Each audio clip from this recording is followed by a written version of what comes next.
Welcome back everyone to Venlo Zoo. Yeah, feels good to say these words again. Today we are building a wonderful semi-aquatic house. What that is all about, I'm going to talk you through, but we are also talking about the upcoming DLC that has been teased in the latest Frontier Unlocked. Very excited to speak about that one too. But before we do so, as always, here is a little note from the sponsor of the channel, which, as you all should know by now, is Instant Gaming. Instant Gaming is a platform where you can get game keys or even currency for example, PlayStation Network or Xbox Live or however that is called by now. All to a good value. Everyone has customer support if you need to, but you will also get some very cool deals. They have bundles, they have DLCs, they have pre-releases. Just check out the link in the description or the link to your top right now, because there is something for you almost guaranteed that you can use, and you help me out, by the way, purchasing your games via this one, so you save money and help me out. What better combination? But let's get into the game.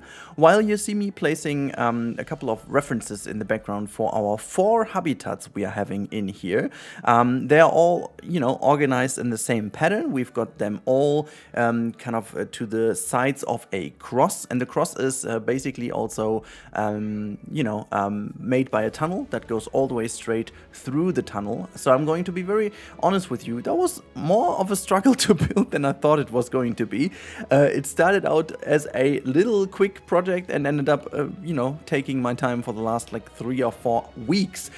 Obviously not in one go, but in multiple goes. Like, actually that was like 6.5 hours of footage or 7 hours of footage, plus the one stuff that I didn't record, which was kind of a bit of a, past shenanigans and so on. You know the struggle. I will talk about the a bit of a weird combination of Planet Coaster 2 and Planet Zoo relatively soon, because there is something I need to just, let you know. I guess that's the way to phrase it. But before, let's talk about the next DLC of Planet Zoo, which is almost certainly going to be a, I don't know, maybe North American or American kind of DLC. I don't know. So the animals that we do know by now, because they have been on this kind of key art. If I remember correctly, I'm going to plop this in now so you have an idea what this is all about. So there is obviously the coyote in the front. Then we can spot a rhea, no idea how to pronounce that, as a silhouette. We can see either the American or Chilean flamingo. By the way, I'm reading that from a message that Eben sent to us. He's very good into that, and he was spotting all these things. They are on the banner. The same goes for the banner with the bighorn sheep and the saki. To be honest, the saki is potentially the one most exciting animals of all them, at least for me personally. And I'm just going to quickly go and get this into context, okay? Apparently, this is not going to be a absolute cracker of a DLC. It's not going to be mega crazy or whatnot. And I've heard the first, voices saying, oh, these are all copies and blah, blah, blah. However, well, 2 things have to be said. A, we do know by now that we won't get full aquatic or birds anymore for this game. That's a given. I mean, it's not fully confirmed by anyone, but we all know it's so long into the lifetime. Potentially the next game by Frontier to be announced next year is going to be Planet Zoo 2, maybe. So there is no big need to do all these crazy things. But as Planet Zoo still works pretty fine, still has a higher player base than Planet Coaster 2 does, which still is ridiculous to say.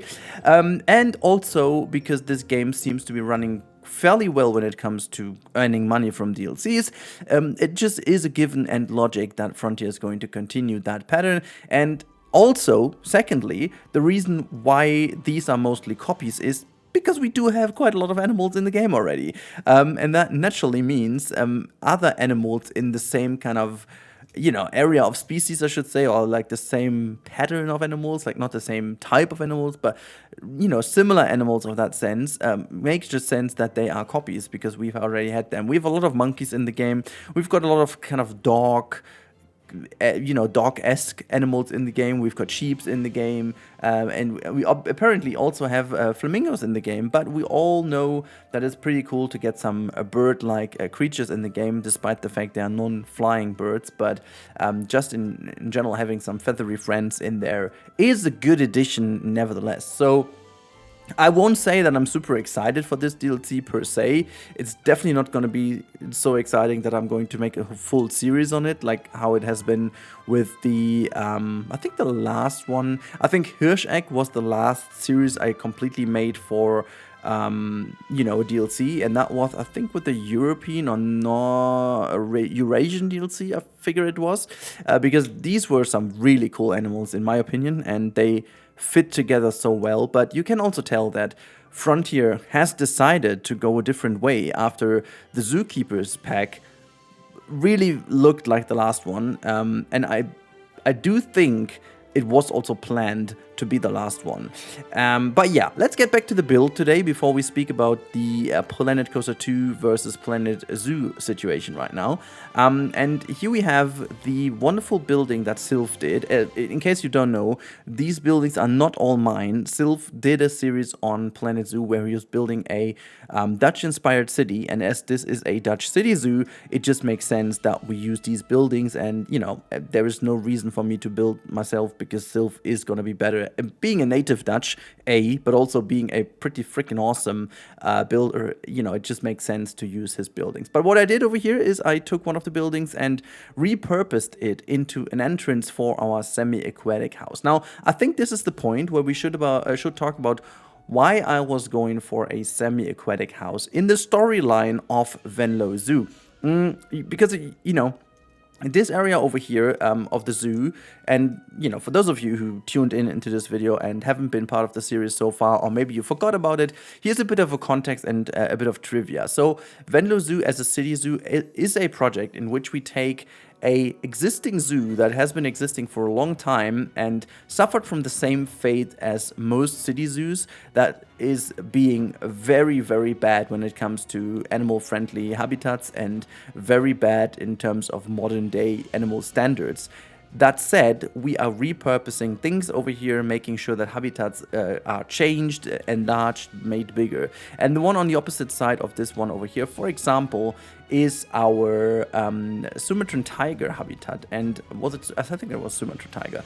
And this one is completely repurposed from the original sea lion and polar bear habitat. So both of these old habitats have been merged into one and created one big new space for the Sumatran tiger to be a lot more animal friendly. Or we have also enlarged an existing penguin habitat, and the storyline was that this has been enlarged 2 times, so the habitat basically has 3 different styles, if you will, and the areas look differently in terms of how run down they are from each other. And so we have a lot of different types of storylines. We have a dolphin lagoon that used to be the safari area with a lot of safari animals, which, by the way, the safari animals will make a comeback in this game and in this park as one of the last bigger additions we are doing soon.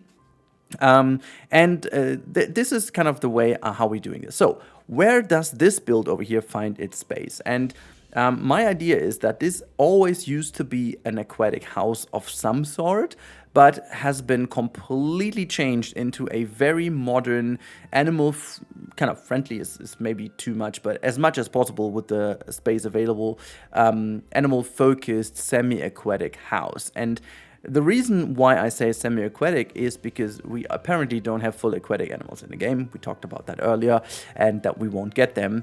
But I figured, like, I usually want to bring these animals in quite often. So we do have the platypus in here. We do have the otter, the beaver, the giant otter. These are the 4 animals we have in this wonderful area over here. And as they're all fairly small, I mean, the giant otter may be the biggest of those, and they also have the biggest habitat of them all, but they still get quite a lot of space. I wanted to make this house very also approachable for people. I wanted to make sure that we have a very cool underwater viewing experience. This is why you have the central area where you go down. I need to do a couple of fixes here and there. You'll see that in a brief real-time part today. We are not going to make like a proper real-time tour because I wanted to make like a bit of a fly-through with a camera today just to showcase this house, just to have a bit of a switch of things. But we are going to have more in this park soon. Or actually, soon is relative. I have to juggle my content a little bit at the moment. It's a weird one, and this is the perfect segue into the Planet Coaster 2 versus Planet Zoo situation. So, first things first. At the moment, I am in a incredibly positive mood towards my content. No matter the views, no matter anything, it doesn't matter at all. I always said that when I reach 100k subscribers, I will drop my urge to do anything crazy to gain views or anything. That was my personal goal. At some point, I was like, I have to reach it. Now, as this boulder has been taken from my shoulders, I feel not only relieved, almost unchained, and I cannot tell you how many ideas I have. And if okay, I can't spoil everything, but I can tell you that at least 4 mega projects are being worked on in the background. I would love to make them all at the same time right now, and it's actually, I've got one for Planet Coaster 2, I've got one for Planet Zoo, I've got one for Inzoi, and I've got a half-ish one for Planet Coaster 2 together with someone else, which I say half-ish because we decided not to, you know, aim for a certain time frame because everyone is busy and, you know, we want to make sure that everything is correct. And that leads me to the point that at the moment I could sit down for literally 10 hours a day straight and build and do and stuff. I've got so many ideas. I have such a creative flow at the moment that it's very hard to decide which game to play. Like, there has been a time where I was sitting in front of my computer like, oh, what the heck shall I play, you know? And specifically when Planet Coaster 2 launched and the game was apparently not in a great state at the beginning, I then decided to go back to Planet Zoo and found myself shockingly enjoying this game more than Planet Coaster 2. Now, nothing changed about Planet Zoo at all, and yet Planet Coaster 2 kind of took that spot from it without actually, and this is what I meant, this is just a positive note towards Planet Coaster 2 and not a negative to Planet Zoo. I mean, it would be crazy if Planet Coaster 2 would have remained worse in a way of its experience than a like 6.5 years older game. Or is it actually, yeah, well, it's kind of 6 years, 5-6 years, depends on what you say, like when they have started development or whatnot. Anyways, it doesn't really matter, like a way more old game. And there are a couple of things I want to mention that start to feel outdated in Planet Zoo, and that's a good thing, okay? Hear me out. Please don't take this as a negative about Planet Zoo. I mean, just look at the content on my channel, how much I've loved this game. This game basically is the reason why we've reached 100k anyways, so it's always gonna have that special place in my heart. Planet Zoo was and is the best time of my life when it comes to gaming. It has produced the best Gamescom experience ever, the best community experiences ever, so it is a banger of a game, but it's starting to feel a little outdated, and that's a good thing, because that means there is a spot for Planet Zoo 2. And the main reason I wanted to talk about is, and I know this is gonna hurt a lot of people because they have a completely different opinion on that, but the graphics. Yes, you hear me right. I know I'm still not a fan of the color grading of Planet Coaster 2, but the overall look with the improved lighting and the improved people and the improved details, and there are examples to say that, and it just is better. And I noticed this a lot when I was going to build this semi-aquatic dome here, specifically because it's indoors and it has a lot to do with like shades and how light is processed through foliage, and just the foliage in general is another thing. There has been an argument, it's not really an argument, but even I and other people talked about the foliage, and people were like, yeah, the foliage in Planet Coaster 2 is basically completely horrendously bad. And well, to some extent I agree. There are a couple of plants that are completely off, but for the most part I enjoyed that a lot because it looked quite good. However, I must admit that the lighting does break it for me, and the color grading is not as much of a problem for me personally. I know other people see it differently. So while playing, I just noticed that also Planet Zoo looks a little bit too flat in comparison to the new game. That's one thing. But the other thing is, and that's potentially the biggest compliment I can give Frontier at the moment, by now Planet Coaster 2 feels a little bit more productive playing. All the changes they have done to the UI and the way how multi-select works and how you can utilize, for example, random rotation now and all these things, all these quality of life updates have change the situation to the positive. And I'm sorry if I'm talking so much about Planet Coaster 2 at the moment during a Planet Zoo video, but as audiences shift and people who potentially have given Planet Coaster 2 at the beginning a chance and rightfully have decided to not give it even more of a go because it's been so bad and Planet Zoo eventually was the better game, maybe you want to give it another try because, oh my god, have they improved. But still, playing this game, it's always great to see how much Planet Zoo still holds up to modern day standards. I just wish for a Planet Zoo 2, and maybe I'm a little bit in a weird spot when it comes to this, but I think the biggest area of improvement in Planet Zoo 2 doesn't even lie in the addition of the obvious missing things like full aquatics and birds. I think personally the biggest point of improvement is the way pathfinding of animals and apparently the pathing system of Planet Coaster 2. Like, this is such a huge game changer, all the stuff that you can do with the pathing system in Planet Coaster 2. If they now get rid of the curbs, it's just miles ahead. But back to Planet Zoo, I feel like the animals and stuff, they look just still pretty amazing. If they are able to nail the locomotion system, so that's the system how animals navigate and utilize their predefined animations, and get like a lot of these glitches and stuff out, this is the way to go. I think this, for me personally, is the biggest problem.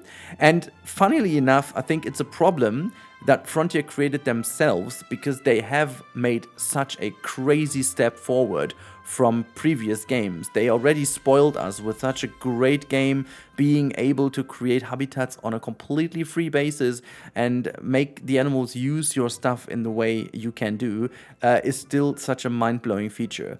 The fact that every single habitat you build is able to be experienced by the animals in game in a very unique and individual way still for me feels a little bit like magic. But this magic apparently is kind of broken by the fact that sometimes, and specifically climbing and so on, is becoming so hilarious that it just looks a bit odd. But this is for me personally the biggest area of improvement for Planet Zoo 2. Maybe you do a video about this soon, because I feel like it's time to talk about that again.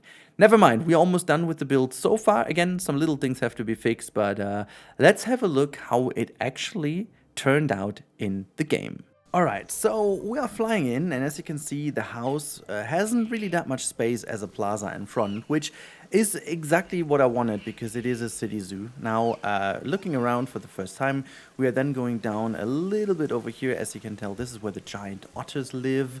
There you have one swimming in the water, passing by here underneath the tree, getting a bit of a view. There is another one, and then quickly zipping over here through the tree, having a bit of a glimpse of the people moving to the beaver habitat. But before we go there, let's first of all fly down here in the underwater. I have to fix a couple of things here with the water sipping over, but I think there is a good way of doing this. We have a bit of an information kiosk down here. We have a wonderful underwater view of all the animals. So the beaver to the left-hand side, the giant otter, as you can see over here. Clearly, once we make the filming, no one is diving. Of course not. But then we fly out, and now you will be able to spot a little bit more how it looks. This side, there's our little restaurant area where you can grab a drink or a snack if you fancy doing so. Doing this little turnaround where you can see the platypus living. I'm quite unhappy with how this habitat turned out, but my favorite might be this one over here. Look at the beaver. There's just bringing something over. Oh my god, that shot made up for all the other stuff. Anyways, turning around will bring us to the end of the flyover. And I do hope that you like this, because I apparently like building this quite a lot. There's a bit to improve, but overall, I think I like it. So for the outro, I thought we were just going to spin around this central element a little here, seeing the animals still enjoying this area and the people alike. I must also admit that a couple of things about the roof and the pathing isn't finished. I do put this on the Futures Rudy's shoulders, or the camel hump, I should say, because this is something I will fix in those episodes. It's been a crazy last couple weeks, and this is why I wasn't really having that immense amount of time, and I wanted to juggle that between all the different early access I had, and you know, but I still find this result very nice as a very good foundation. I think it's like 80% done. The rest is like really detailing and fixing these little issues where the water is sipping over. That can be done quite a lot more. But I like the positioning of this house. I like the idea where it stands. I like the fact how it is very, very condensed and tight to the other sides, because originally, as I said, this has always been here, so a city zoo is very compact and small, so there's no huge plaza in front of it, which is one of my favorite things. But yeah, hopefully you guys enjoyed it as much as I did. Don't forget to subscribe, and let's keep the love for Planet Zoo alive, because it is just such a great game. As you can see, I just love playing that game still. There will be more content on this game, and as I said, there's a mega project in the background happening, which I will not say when this is coming out because I can't promise this. However, let me know in the comments down below what you want to see, what could be the next thing for Venlo Zoo, what could be the next thing in general in this game, and what do you think about the upcoming DLC. Thank you so much for watching, hope you enjoyed today's one, and I talk to you in the next one.